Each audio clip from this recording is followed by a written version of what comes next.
Chunk retrieval can find the right passage, but still rank the wrong document. MaxP and SumP aggregation turns scattered RAG chunks into cleaner document rankings. This is the pattern you'll be able to implement by the end, which ranks documents by aggregating chunk scores with Max and Sum signals. I'm Professor Pi, teaching search and IR with simple Python. When you build a retrieval augmented generation system, you usually slice documents into chunks. Each chunk then vies for the generator's attention, and that creates a mismatch. A single very strong chunk can lift an otherwise irrelevant document, while a document with lots of weak but consistent evidence can be ignored. MaxP and SumP are two simple ways to fix that. MaxP listens for the single loudest hit per document. SumP totals the votes across passages. Use MaxP when you want precision, SumP when you want coverage, and blend them when neither extreme alone fits your data. Here's the plan for the code we'll walk through. Start from chunk level scores. Compare MaxP and SumP. Stabilize ties using the original retrieval order. Normalize SumP to avoid length bias. Blend the two signals. And finally surface the best passage for the top document, so the generator has explainable evidence. You'll see why each step matters, and how small changes change the final ranking. Quick note: this code is designed to teach the core idea clearly. Library versions and local setups can vary, so check the official docs if your setup behaves differently. Now, we will seed some example chunk scores and show the first naive ranking. This snippet seeds chunk-level scores for 3 documents and picks the most relevant passage. The dictionary chunk scores holds retrieval confidences per passage slot, mirroring the usual mix of lexical and dense hits engineers harvest before re-ranking. A comprehension folds each document down to its strongest chunk in max chunks, so repeated fragments cannot drown out other candidates. Max then selects the document whose chunk best aligns with the query, exposing the spike that would otherwise steer naive ranking. The printed doc A score shows how a lone 0.42 passage can dominate when no document aggregation is applied. The earlier step showed that spikes exist and they can mislead. Next, we compare strategies so you can choose which signal fits your use case. This example contrasts MaxP and SumP aggregations over the same chunk scores. Ag scores toggles between Python's Max and Sum, so each strategy produces a document-to-score map without duplicating control flow. The dictionary scores keeps both maps handy, letting you reuse them when experimenting with retrieval trade-offs or logging diagnostics.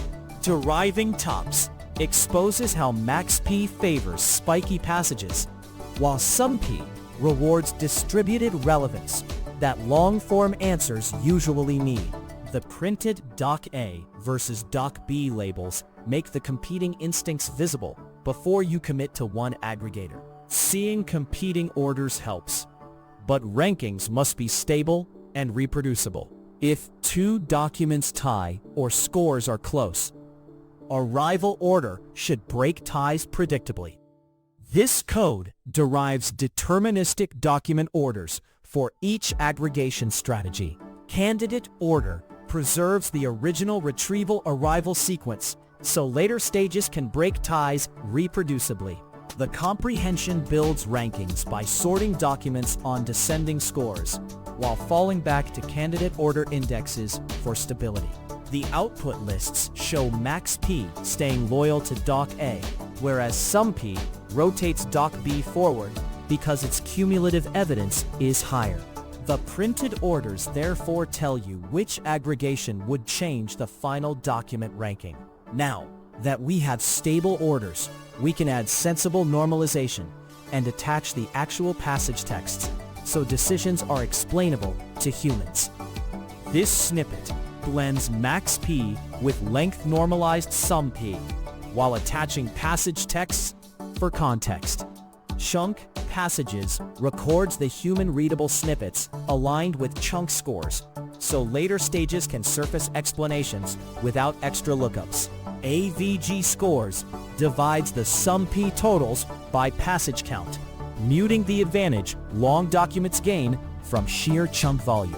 Blended combines MaxP at 0.6 with the normalized sums at 0.4 to find a compromise between spiky and distributed evidence. The printed doc, A-blend, and average values confirm that the hybrid weighting still favors the concentrated passage, but keeps coverage in view. The last step is to finalize the re-rank and hand a coherent set of documents and the most convincing passage to the reader or the generator. This example finalizes the re-ranking pipeline by surfacing blended scores alongside the strongest supporting passage. Ordered sorts documents by the compromise blend, so the downstream generator receives a coherent document list. Final ranking captures the top two documents together with both blend and SumP values, keeping context for audit trails. The code then locates the highest scoring passage within the winning document to retrieve the snippet stored in chunk passages. The printed line reports Doc A, its blended and sum scores, and the evidence sentence that justifies handing it to the RAG reader. This toy mapping directly scales to real systems. Replace the seeded chunk scores with sparse or dense retriever outputs. Store chunk passages in your vector store or metadata store, so lookups stay cheap. The mechanics remain the same. Recap: MaxP finds the single strongest passage per document. SumP totals relevance across all passages. Use MaxP when you need precision, SumP when coverage matters, and blend them when documents differ in length or structure. Just remember, SumP will favor long documents unless you normalize by passage count or length. Next step, tune the blend weight between MaxP and normalized SumP while measuring answer accuracy and latency on a validation set. If short, practical IR helps your projects, subscribe and watch the IR videos.